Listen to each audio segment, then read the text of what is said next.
My sister stalked my family in the night with a spare key, until I exposed her obsession and saved my daughter from danger now.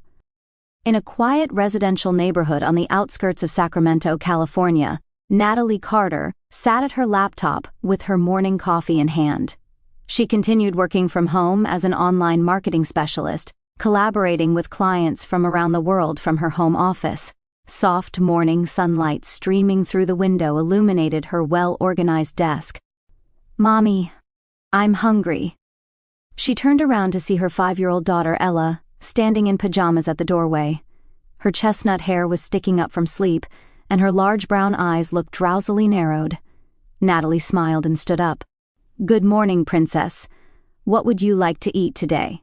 "Pancakes?" Ella jumped up and down with both hands raised. On the way to the kitchen, she passed her husband Matthew coming down the stairs. He worked as a software engineer at a local tech company, and his carefully styled black hair gave him an intellectual appearance. "Good morning, beautiful ladies." Matthew kissed his wife's cheek and picked up Ella. "Pancakes again today? You really love pancakes, don't you? You like them too, don't you, Daddy?" Ella giggled. "Of course I do. Especially the ones Mommy makes. They're the best in the world." Natalie blushed at her husband's words as she began heating the pan. They had been married for 7 years, but Matthew still treated her as someone special. They had met in college and built their relationship by supporting each other's dreams. Since Ella was born, the time they spent together as a family of 3 had become even more precious.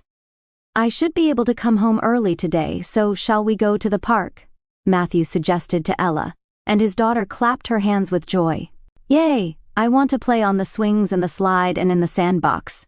Aunt Victoria might come with us too," Natalie said while flipping pancakes, and Ella's eyes sparkled even brighter. Victoria was Natalie's sister, who worked as a freelance illustrator. Being single, she made it a habit to visit Natalie's house at least once a week to play with Ella and catch up with her sister. Ella loved her aunt and always looked forward to seeing her. "Victoria always draws beautiful pictures for me," Ella explained to Matthew. "Last time, she gave me a picture of a princess and a horse." "That's right. We framed it and hung it in your room, didn't we?" Matthew answered while stroking his daughter's hair. After breakfast, Matthew left for work and Natalie dropped Ella off at daycare.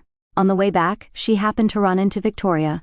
Her sister was just coming out of a nearby cafe, dressed in her usual sophisticated style. "Good morning, big sister," Victoria greeted brightly. "Where's Ella?" "I just dropped her off at daycare." "How's work going today?" "So-so, I guess. A new project just started, so things might get a bit busy." Victoria's expression seemed to cloud for a moment, but she quickly returned to smiling. "Would it be okay if I came over again this Sunday?" "Of course. Ella and Matthew are both looking forward to your visits." "Thank you. I'm really grateful to Matthew. He's accepted me as part of the family." "Of course he has. We're family." After parting with Victoria, Natalie returned home and resumed work. She had a video conference with a new client scheduled for the afternoon to discuss marketing strategies. As she concentrated on her work, time flew by quickly. In the evening, when she went to pick up Ella and started preparing dinner, Matthew came home. "I'm home." "Welcome back. How was your day?" "The new project got approved. We're scheduled to start in earnest next month." Matthew spoke with satisfaction despite looking tired. "That's wonderful. Good job." Around the dinner table, the 3 of them discussed the day's events. Ella enthusiastically explained the clay artwork she had made at daycare, and Natalie reported on her meeting with the new client. Matthew listened to his daughter's stories while occasionally glancing out the window, a habit Natalie had noticed, though she attributed it to work stress. "How about a family movie night tomorrow evening?" Natalie suggested, and Ella was delighted. "I want a Disney movie." "Then we can use the new popcorn maker we bought," Matthew responded with a smile. That night, after putting Ella to bed, the couple relaxed in the living room. Natalie leaned against the sofa with her head resting on Matthew's shoulder. "We're really happy, aren't we?" Natalie murmured, and Matthew nuzzled his cheek against her hair. "Absolutely, with you and Ella. I don't need anything else. Including Victoria, we're all one happy family." He squeezed his wife's hand and answered quietly, "That's right. Family is the most important thing." On Tuesday morning the following week, Natalie felt something was off as she made coffee in the kitchen. The mug she was certain she had left on the right side of the sink the night before was now neatly stored in the left side cupboard. She had no memory of putting it away, yet somehow it had returned to its original place. "That's strange." Natalie tilted her head as she took out the mug. Recently, she had been experiencing more of these small discrepancies. A magazine she had left half-read on the living room table the night before would be neatly arranged on the bookshelf in the morning, or the bathroom towels would be facing slightly different directions. All were minor things, and perhaps she was simply becoming more forgetful. "Mommy, what time will you be home today?" Ella asked as she came down the stairs. "The same time as always. I'll pick you up around 4, Natalie answered while adjusting her daughter's uniform. "Aunt Victoria is coming today, so look forward to it." "Yay. I'm going to draw pictures with Aunt Victoria." When Matthew appeared in the kitchen, he checked outside the window as usual. This habit had started recently, and Natalie thought her husband was becoming nervous due to work pressure. "I might be a little late coming home today," Matthew said while drinking his coffee. "I have a meeting about a new security system." "A security system?" Natalie was surprised. "What for?"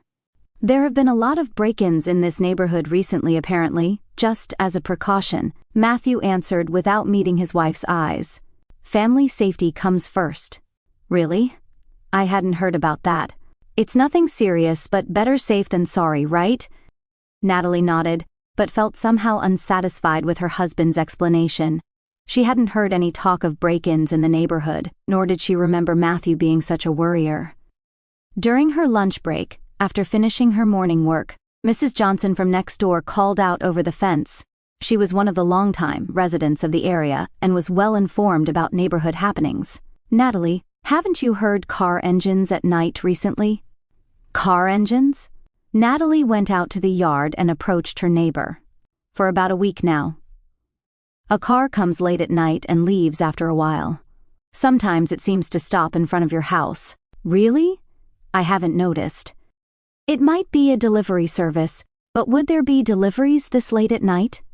Mrs. Johnson frowned with concern. "Maybe you should mention it to Matthew. Men tend to be more sensitive about these things." That afternoon, when she picked up Ella from daycare and returned home, Victoria was already waiting at the front door. Her sister had arrived earlier than usual and looked somewhat tired. "Good work today, Victoria. You're early today." "I finished work for the day, so I thought I could spend more time with Ella." Victoria smiled, but her smile seemed somewhat artificial. Ella was overjoyed when she saw her aunt and ran over to her. "Aunt Victoria, what are we going to play today?" "Today, let's draw a special picture. How about a picture of our house?" "That sounds great." When the three of them entered the living room, Victoria looked around the house carefully. Her gaze seemed to be confirming something, as if she was memorizing the furniture arrangement, window positions, and door locations. "What lovely interior design. Did you redecorate recently?" "No, we haven't changed anything in particular." "Why do you ask?" "It just seemed different from before somehow." Victoria answered vaguely. While Ella went to get the paints, the sisters made tea in the kitchen. Natalie noticed that her sister seemed a little different from before. Previously, she had been more relaxed, but today there was an atmosphere of concentration, as if she was tense about something. "How have you been lately? Is work going well?" "So-so. But when I'm alone for long periods, I tend to overthink things," Victoria answered while looking out the window. "I sometimes wish I had a happy home like yours. I'm sure you'll meet someone wonderful someday." "I wonder, but I doubt I could meet a perfect husband like yours." Victoria's voice carried a faint note of envy. When Matthew came home that evening, he checked around the house as usual before entering through the front door. When Victoria saw him, she blushed slightly. "Good evening, Matthew. Thank you for your hard work." "Hey, Victoria. Thanks for coming again today." Ella's happy about it.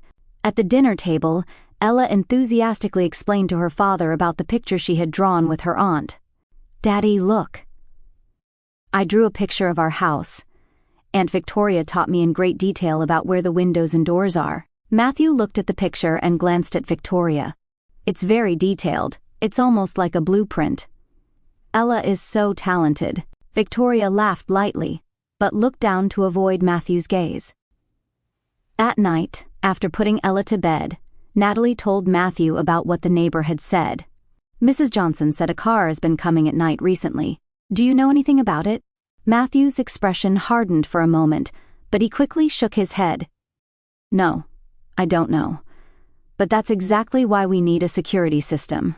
It's better to prevent something than deal with it after it happens." "I see. But is it really something to worry about that much? For the safety of you and Ella, I'm prepared to take any precautions necessary." Matthew squeezed his wife's hand. "I'll get a quote from a contractor tomorrow." The next morning, as Natalie was hanging laundry, Ella came running over. "Mommy, someone was there last night." "Someone? What do you mean?" "There was a person outside the window, walking in our yard," Ella explained with a serious expression. "It was a woman." Natalie knelt down to meet her daughter's eye level. "Really? What kind of woman?" "I couldn't tell clearly, but she had long hair. I couldn't see her face, though. Maybe it was a dream." "It wasn't a dream. She was really there." Ella puffed out her cheeks. Natalie hugged her daughter while thinking. She wasn't sure how much to believe a 5-year-old's testimony, but considering the recent series of events, it didn't seem like something that could be dismissed as mere childhood imagination. In the afternoon, during a work break, she called Matthew. "Ella says there was a woman in the yard last night. Maybe someone really is coming around." She could hear Matthew intake sharply on the other end of the phone. "I understand. I'll come home early today. Until then, check all the door and window locks and don't open the door for anyone who comes." "Is it really that serious?" "It's just a precaution. I might be worrying too much, but family safety is the top priority." After hanging up, Natalie checked all the locks in the house. She also locked all the windows and closed the curtains. Even though it was daytime, the inside of the house felt dim. Later in the afternoon, when it was time to pick up Ella from daycare, she looked around the house once more before leaving in the car. Nothing seemed particularly unusual, but the unsettling feeling continued. The neighbor's words, Ella's testimony, and her husband's excessive worry. Was it all just a coincidence, or was something really happening? On the way home, Natalie found herself checking the rearview mirror repeatedly. She felt like the car behind her was following her, and her heart began racing. However, when she turned a corner, that car went in a different direction. "Maybe I'm becoming too paranoid," Natalie told herself.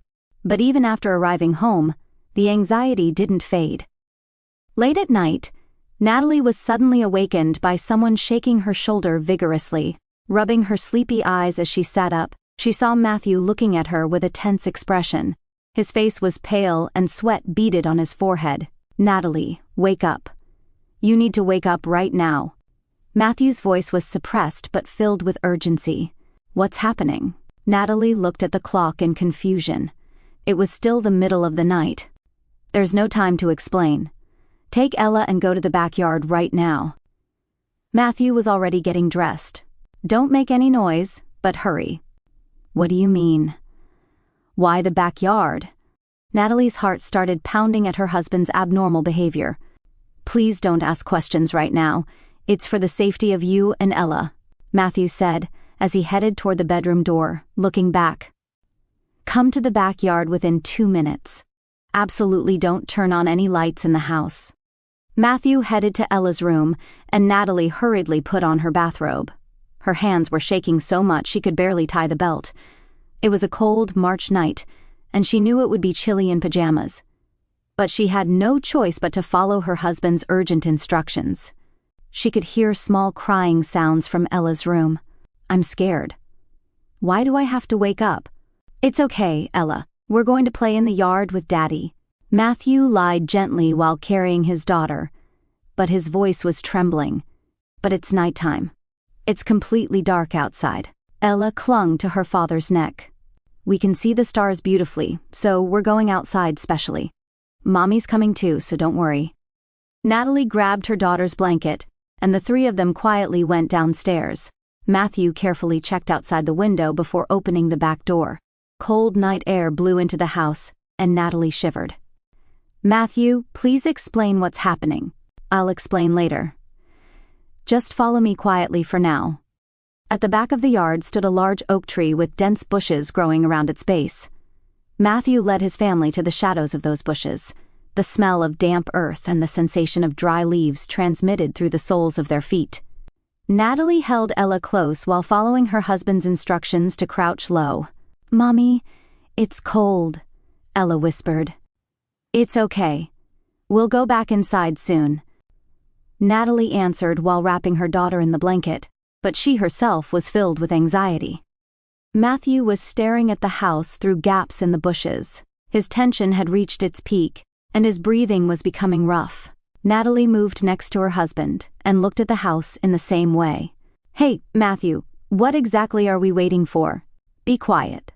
You'll understand soon." After about 5 minutes, they could see car headlights approaching from down the street. The car slowly passed in front of their house, then came back after a while. This time it stopped in front of the house. The engine stopped, and they heard the car door close quietly. Natalie held her breath and watched. In the dim light of the street lamp, a single figure was walking toward the house. The person walked along the edge of the yard and came around to the backyard. Natalie almost cried out, but Matthew covered her mouth with his hand. The figure was walking through the yard without using a flashlight, moving as if completely familiar with the layout of the house. "That person is heading toward our back door," Natalie whispered in his ear. The figure stopped in front of the back door and took something out. Small metallic sounds echoed in the night silence. They were using a key. "She has a spare key." Natalie's voice was trembling. The door opened quietly, and the figure disappeared into the house. After a while, they could see a small light moving inside the house. It was a flashlight. The intruder started from the first-floor living room, then went to the kitchen and finally upstairs. "She's checking the bedrooms," Matthew murmured. "We have to call the police." Natalie tried to take out her cell phone, but Matthew stopped her. "Not yet. I want to confirm who that person is." After about 10 minutes, the intruder came back to the first floor. Then she stood by the living room window and looked around outside. The street light illuminated the figure, and at that moment, Natalie gasped. Long hair, slender build, and a familiar silhouette. Victoria. Natalie's eyes were seeing something unbelievable. Standing beyond the window was unmistakably her sister. Victoria was searching through the house, acting as if she was looking for something. "No way. Why is my sister there?" Natalie's voice became shaky. "Why does she have a spare key? Why in the middle of the night?"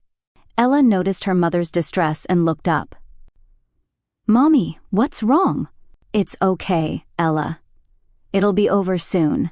Natalie held her daughter close while desperately holding back tears that were about to spill.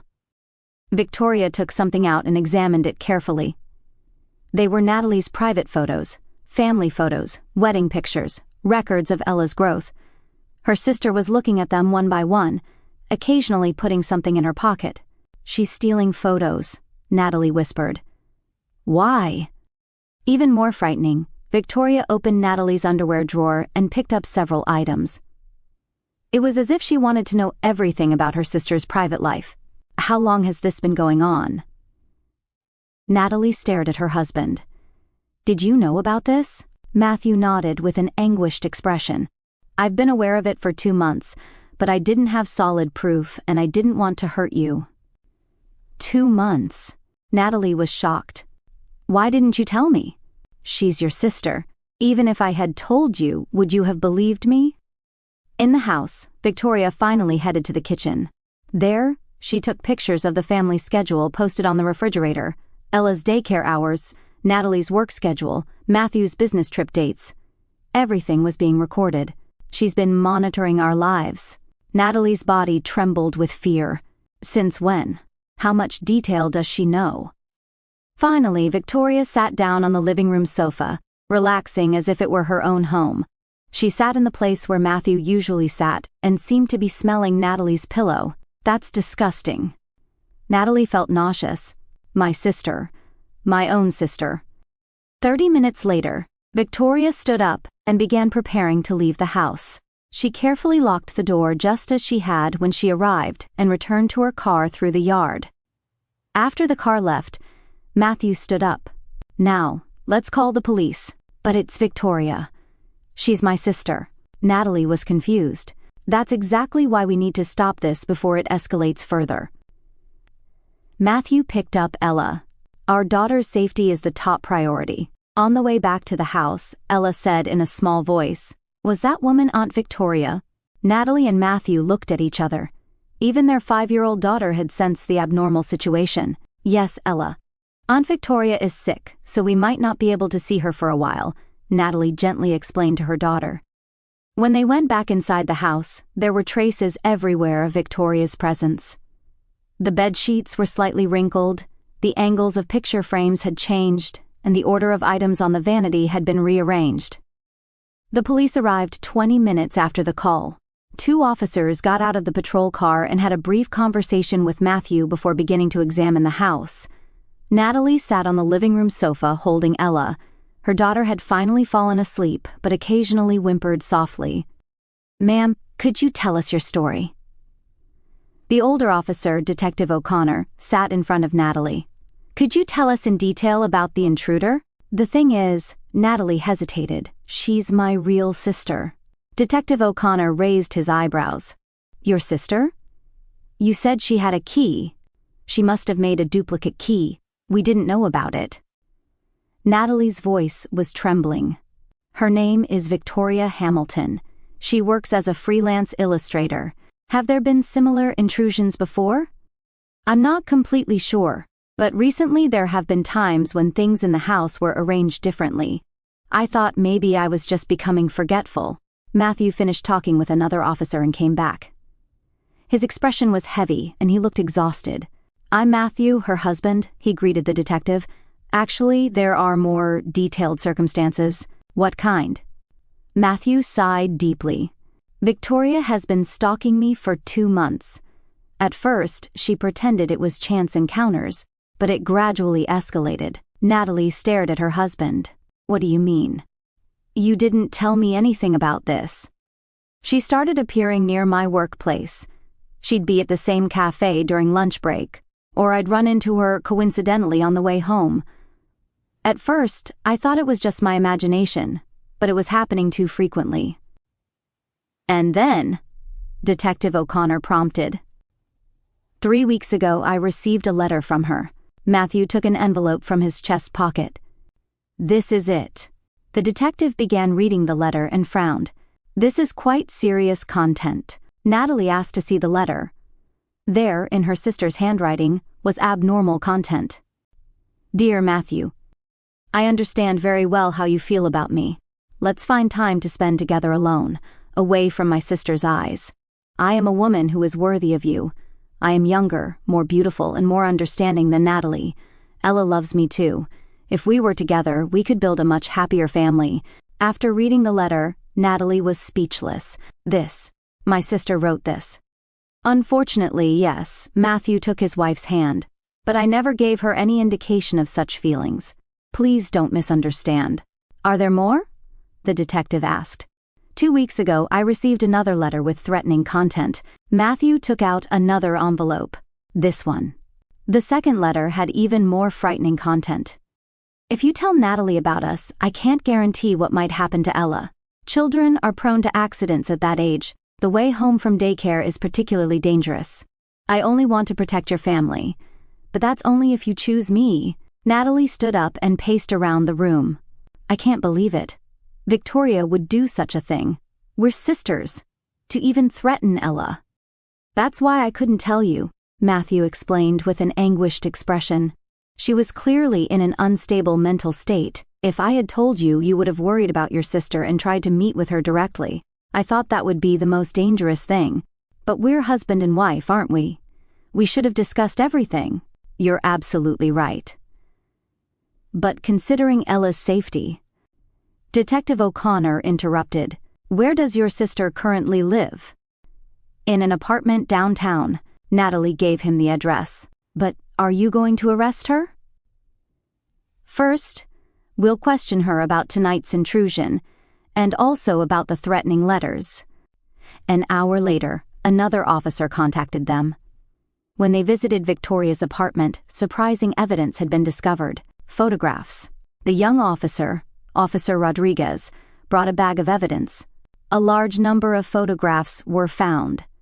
The bag contained hundreds of photos of Natalie's family. They were taken with telephoto lenses, recording every moment of the family's daily life. Photos of Ella playing at daycare, Natalie shopping, Matthew coming home from work. When did these start being taken? Natalie asked in a trembling voice. According to the timestamps on the photos, about 4 months ago, Officer Rodriguez answered. That's not all. There was an even more frightening discovery. In Victoria's room, detailed floor plans of Natalie's house were posted on the wall. The furniture arrangement in each room, the positions of windows and doors, and the family's daily routines were recorded by time. It's like a military operation plan, Detective O'Connor muttered. A diary was also found. It contained detailed records of Victoria's distorted thought processes. March 5th, Matthew's way of looking at me is changing. He must be realizing it too. We're destined to be connected. Natalie doesn't understand his true appeal. March 12th, Ella almost called me mommy. It's natural. Blood is thicker than water, but love is stronger. March 18th, I went into their bedroom tonight. I hugged the pillow that smells like Matthew. Someday I'll be sleeping next to him. As Natalie read the diary, she felt nauseous. How long has she been sick? I didn't notice at all. Mental illness is hardest to notice for those closest to the person, Detective O'Connor explained, especially when the person is trying to hide the symptoms. But as family, I should have been able to do something. There should have been signs. Ma'am, this is not your responsibility, the detective said gently. Your sister needs help. But first we need to resolve the legal issues. Near dawn, they received word that Victoria had been arrested. She initially denied everything, but when confronted with the evidence, she suddenly broke down crying. I only love them, Victoria reportedly screamed at the police station. I can make Matthew and Ella happier than my sister can. Why can't they understand that? She's completely lost touch with reality, Detective O'Connor explained. She'll need a psychiatric evaluation. In the morning when Ella woke up, she asked, Mommy, where is Aunt Victoria? Natalie hugged her daughter while struggling with how to explain. Aunt Victoria is sick. She needs to see doctors, so we won't be able to see her for a while. Will she get better? The doctors will work very hard to help her, but it might take time. Matthew put his hand on Natalie's shoulder. From now on, let's always talk honestly with each other no matter what. I don't want any more secrets. Yes. But thinking about Victoria makes my heart ache. Maybe I could have done something for her. You were a good enough sister, but you also have a responsibility to protect Ella and me. Later, the results of the psychiatric evaluation came out. Victoria was diagnosed with delusional disorder and required long-term treatment. The judge issued a suspended sentence conditional on treatment and issued a restraining order. Until she recovers, we need to ensure our safety, Matthew explained. Let's look for a new house. Natalie nodded with mixed feelings. 6 months later, Natalie was making her morning coffee in the kitchen of her new home.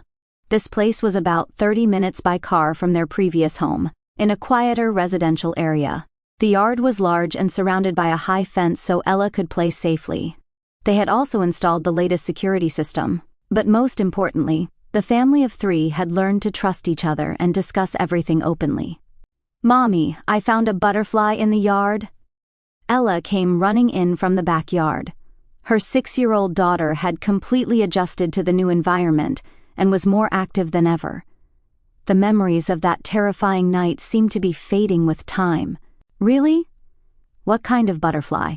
A beautiful orange and black butterfly. I want to show Daddy. Matthew had started working at a new company. At his previous workplace, Victoria's appearances had made it difficult for him to concentrate, but now he was refreshed and working on new projects.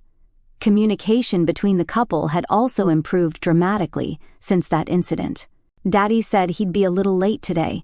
He has a meeting with a new client. I see. But when Daddy comes home, he'll play in the yard with me, right? Of course. Daddy loves spending time with Ella the most. Natalie's work was also going well. Refreshed by the new environment, she was developing even greater expertise in online marketing. Her relationships with clients were good, and she was making the most of the advantages of working from home.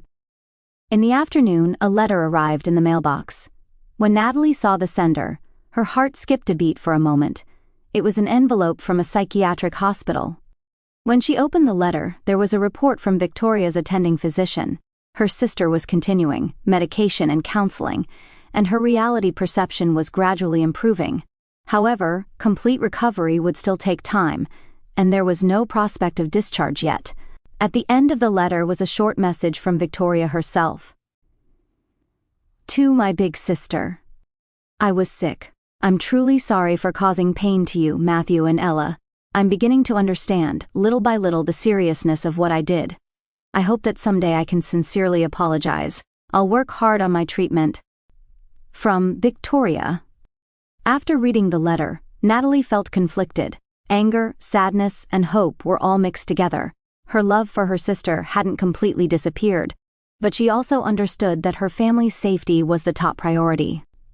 In the evening when Matthew came home, Natalie told him about the letter. What do you think? If she's moving toward recovery, that's a good thing. Matthew answered carefully. But we must continue to be vigilant. Ella's safety is more important than anything. Yes, but maybe someday I'll be able to forgive her. I might never be able to trust her completely, but I respect your decision. But there's no need to rush. You can think about it at a pace that makes you and Ella comfortable. That night, the family of 3 gathered in the living room. Ella was getting sleepy while having a new picture book read to her, nestled between her parents' knees. Mommy, Daddy, we'll always be together, right? Ella suddenly asked. Of course, Ella, Natalie answered while stroking her daughter's hair. We're a family. No matter what happens, we'll cherish each other and protect one another. That's right. Matthew also hugged his daughter. A real family isn't just about blood relations. It's about caring for each other, being honest, and helping each other when we're in trouble. I understand. Ella smiled with satisfaction. Natalie looked out the window. The night view of the new town spread out peacefully. They had learned much from that terrifying experience. Just because someone is family doesn't mean you should trust them unconditionally. Setting appropriate boundaries is also one way of expressing love. But at the same time, she realized how precious and strong real family bonds are. Her relationship with Matthew and Ella had deepened even further through that trial. They had learned firsthand the importance of protecting and supporting each other, and above all, being honest. We made it through, Natalie murmured, and Matthew squeezed her hand. Yes, and no matter what difficulties we face in the future, we'll overcome them together. As the night deepened, the family of 3 slept peacefully.